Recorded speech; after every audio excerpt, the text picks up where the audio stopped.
how your father got authorization to negotiate on the name of the Zionist There movement? was a committee. It was a committee connected. The Freeland League. What? He was sent by the Freeland League. Freeland Group, נכון, And נכון. he had many letters of reference. נכון. One of them was written by Albert Einstein. נכון. Yeah. And he he had nego- this he negotiated with the letter. He authority went in through London. China, he went through, and he traveled, but he went also to Africa, because first they was not thinking about Australia. They were thinking about Africa, other places. I don't have a memory for names, you know, But why they decided Kimberley in Australia? Why Kimberley? because it was the furthest place from any civilization. So that the Jews, Jews can be form live there and in work. Yiddish. Because at that time, you know, my father knew German and he knew languages. He was an educated sort of a Galicianer, a real Galicianer, you know. But he had a sense of humor as well. There was a certain childishness in him. But in the poems, there's a lot of sadness and misery. And we lived very poor. You have a sister still in Australia. Yes, she fell. She's 97. He's older than you are. Yeah, 3 years older. Ruth. Ruth. Yes. Do you have other brothers? She is in I had no Melbourne. other brothers. When you arrived to Australia, well, I understand that you wanted to create a Jewish state. That was your father's hope, and this was the farthest place. But my father also knew that Hitler is coming. He was a good friend of Uri Tzvi Greenberg, and he went to Germany. And it was exactly the time when Nazism starts developing in Germany. He knew what's going to happen. Father brought the family from Warsaw there, I was 16 and a half, 16 and a half. but my sister went there earlier. And she's 3 years older than you. That's right. And this is your only And we sister. are still in touch, Yeah. and we talk on the telephone. What was your first memory when you arrived in Australia? And your hope was to build a Jewish state. Was this, what do you remember? I was not so much involved in the Jewish Your state. father, All I knew that Father is saving us, because already in Poland we felt this anti-Semitism and the hatred to Jews. In the university, the Jewish students had to sit separate. Anti-Semitism was eating me. So I left Australia. The funniest thing was that when there was a beggar there in Sydney, I want to give him already some penny. But I heard that other Australians say thank you.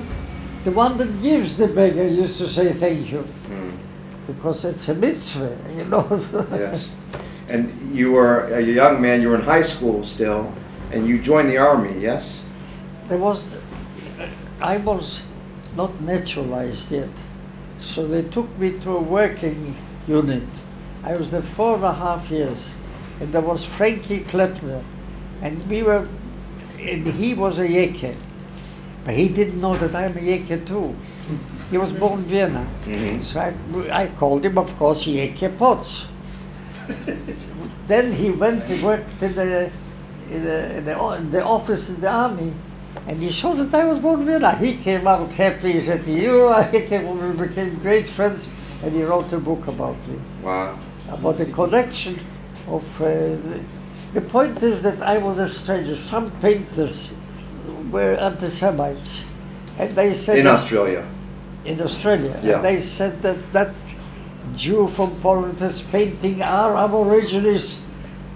I painted them as I saw them. They felt it was intrusive, that you were invading their territory, so to speak, as a Jew from Europe living in Australia and working in Australia. They resented you. The artists. The Australians. Yeah. Yeah, but I had another group, all communists, all intellectuals. And there was a man called Pat Stanley. He was very tall, very rich, Irishman. And he was not against Zionists. He used to say the Jews need a place where to put their weary heads.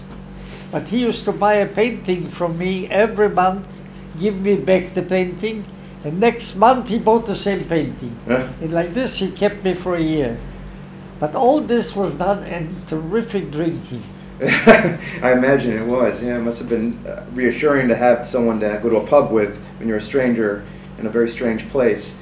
Were there a lot of Jews living in Australia? Yes, there were quite a lot of Jews already.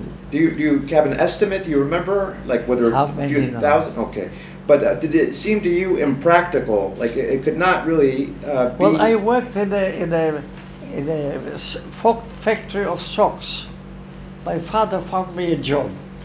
I had to work, and there the girls were singing in the moonlight in the chapel. It's a love song. Yeah. So I sang the song too. I had to look after 5 machines, and I forgot about the socks. I spoiled a whole day of socks, and so they kicked me out of the factory. Okay, so this And was then your I first had a- job. But then I had another job on the roof, putting in bricks. But I saw it was in the Jewish district. I looked down and said, "Oh, Moshe!" He said, "What are you doing on the roof?" You know, everything had a that helped me. Then I worked the market, and When was it that you found yourself as a true artist? When you began painting or sculpting? I went to the big library. The art school was near the library, and of course I was reading Van Gogh. Van Gogh was my hero. I already knew. In Australia, they didn't know so much. I brought in a bit of painting that they didn't know.